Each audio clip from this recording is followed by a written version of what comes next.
In 1994, there was an attempt to bring the Fantastic Four to life on the big screen, with the emphasis on the word attempt.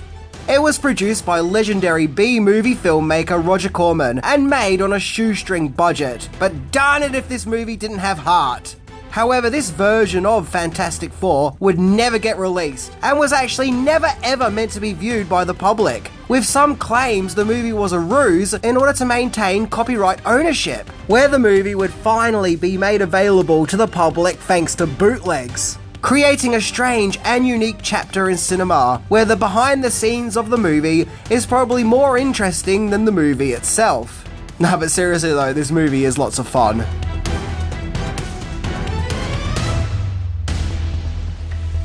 So today, we're looking into a movie that was never even released, as we explored 10 things that you didn't know about Roger Corman's Fantastic Four movie. For if anything, so we can try to understand what on earth actually happened with this movie, and why things went the way they did.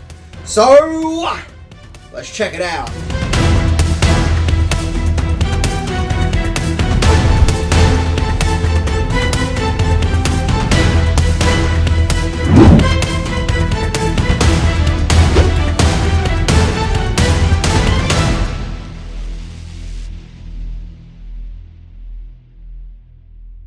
Number 10. The Fantastic Four rights were sold on the cheap, much to the annoyance of Stan Lee. The kerfuffle that is the unreleased Fantastic Four movie begins with producer Bernd Eichinger, who incidentally also produced the childhood classic The Neverending Story. It was the early 80s and Eichinger wanted to make a movie adaptation of the Fantastic Four, so he met up with Stan Lee to discuss buying the rights, which actually weren't available at that time, but Eichinger was determined that one way or another he was going to get those Fantastic Four rights. So 3 years later, and the Fantastic Four were available, and Eichinger and his movie production company, Constantine Film, ended up buying the rights for a mere $250,000. However, it seemed that Stan Lee himself had no faith or interest in this production, where at a convention in 1993, he said that the lawyers in charge pretty much gave the rights away, and that he's not expecting much out of the movie, further stating that this will be the last Marvel movie to be made that he has no control over. Yet before the movie was supposedly set to be released, Marvel's father, Stan Lee himself, was pretty much trash-talking it. Number 9. The movie went into production in order to obtain ownership rights. So in the following years, Bernd Eichinger would be trying to get his Fantastic Four movie off the ground. Now apparently there was interest from some studios, such as Columbia Pictures and Warner Brothers, but budgetary issues would always keep the big studios at bay. It seemed that there was interest in a Fantastic Four movie, but when push comes to shove, no one wanted to get their hands dirty with it. Now, one thing we have to remember is back then, superhero movies were very few and far between. So, how are you going to make a big rock monster, or a man who turns into fire, in a day and age long before CGI was readily available? Eichinger's contract for Fantastic Four was about to expire. In order to keep the rights, he had to produce a movie, and after several years, he had not, thus failing to live up to his contract. He asked Marvel for an extension on the Fantastic Four rights, but his pleas fell on deaf ears, probably because they were hoping to get the rights back. So with only 3 days left until the rights would expire and go back to Marvel, Eichinger put a Fantastic Four movie into production in December 1992.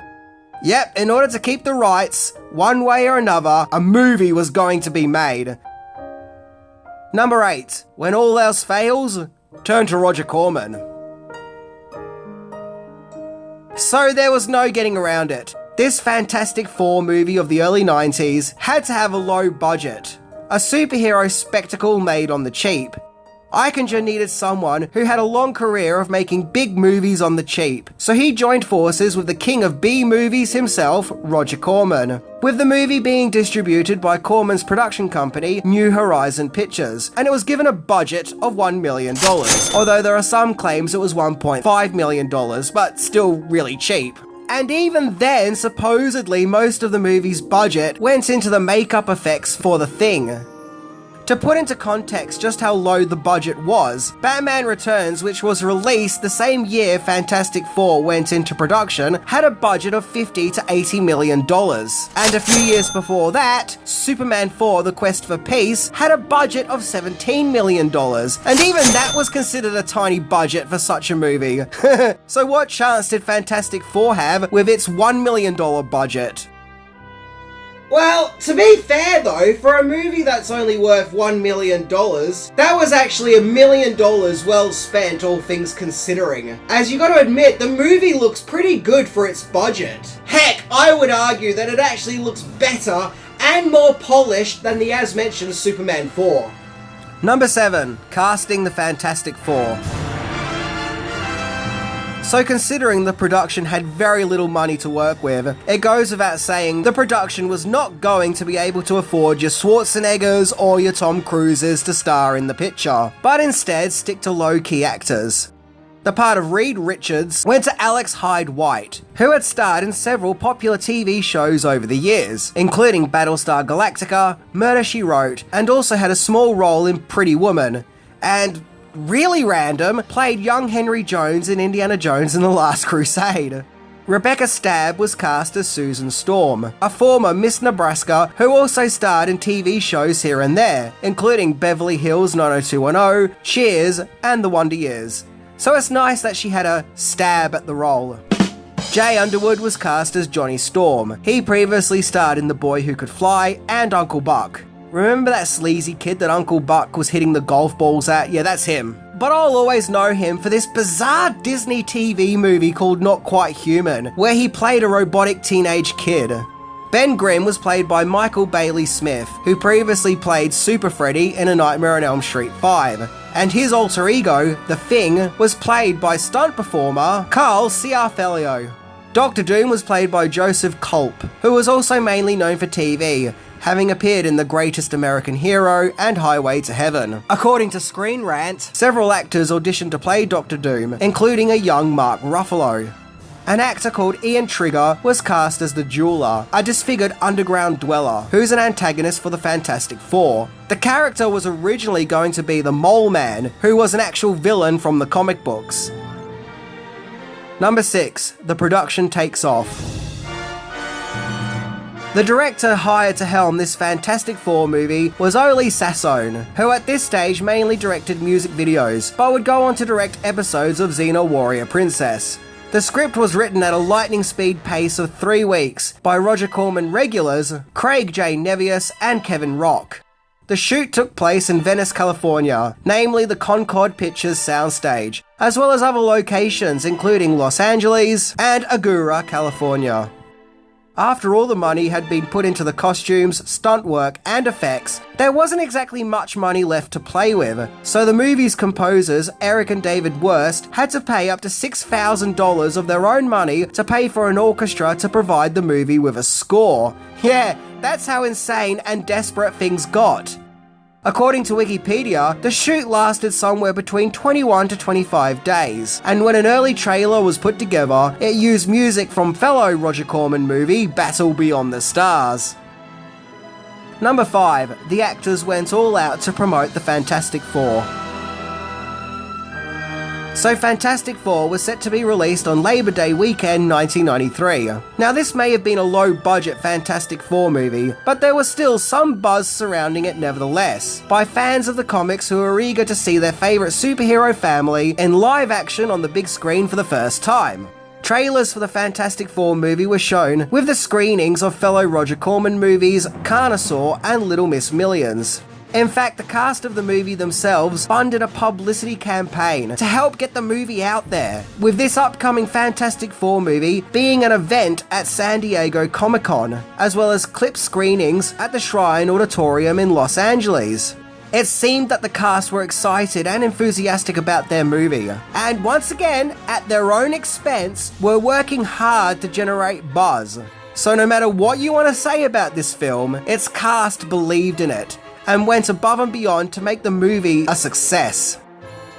However, this is where things go south. Number 4. The Cancelled Four. So as mentioned, the cast of the Fantastic Four movie were really going above and beyond to get their movie out there, and to get everyone invested and interested. However, things took a nosedive when the cast was given a cease and desist to stop promoting the movie, as well as the movie's intended premiere being cancelled. At this stage, the premiere was to take place at the Mall of America on January 19, 1994, with the proceeds of that event to go to children's charities like the Ronald McDonald House. Wow! So the cancellation of this event even prevented finances going to charities to help children. Producer Bernd Eichinger informed the cast and crew that the movie would not be released, with everyone's hard work and faith in the movie being a complete waste of time. Not only that, but the powers that be confiscated all the negatives of the movie, with the intention of them all being destroyed. Yep, there was no way possible that this movie was going to be released. A movie that had been completed and was ready to be released was going to be wiped out of existence like it never happened. So the big question is, why? Well, this leads to more nefarious allegations when it comes to this Fantastic Four movie. Number 3. The true intentions of Fantastic Four 1994. So the cancellation of Fantastic Four's release has generated many theories that the entire project was a ruse, a movie never intended to be released, just so its producer, Bernd Eichinger, can still hold the rights to the Fantastic Four brand. This belief has led to great criticisms, especially considering the cast and director were never informed that the movie wasn't to be released, but rather was made for the legalities just to hold on to rights. Stan Lee himself would chime in on the situation and also claim that this movie was never intended to be released or shown to anyone.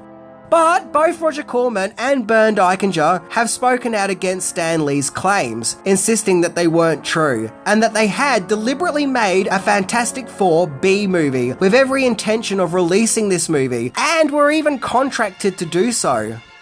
Eichinger claims that the reason the movie didn't get released was because Marvel Studios founder Avi Arad had phoned him and told him that although he loved the enthusiasm put into the movie, he was worried about a big property like Fantastic Four releasing a small-scale, low-budget movie, and felt that that would hurt and cheapen the brand. So Arad basically bought out the movie's production, returning all finances that were spent on the movie, and put it away, never to be released, with the intention of burning it. Regardless, Eichinger would eventually get his wish of producing a big-scale Fantastic Four movie. And who knows, maybe that was part of the deal that he made with Arad with scrapping the 1994 version, as he would act as producer on the 2005 movie, as well as its sequel, Rise of the Silver Surfer. But he wouldn't make any more from then, as he sadly passed away in 2011.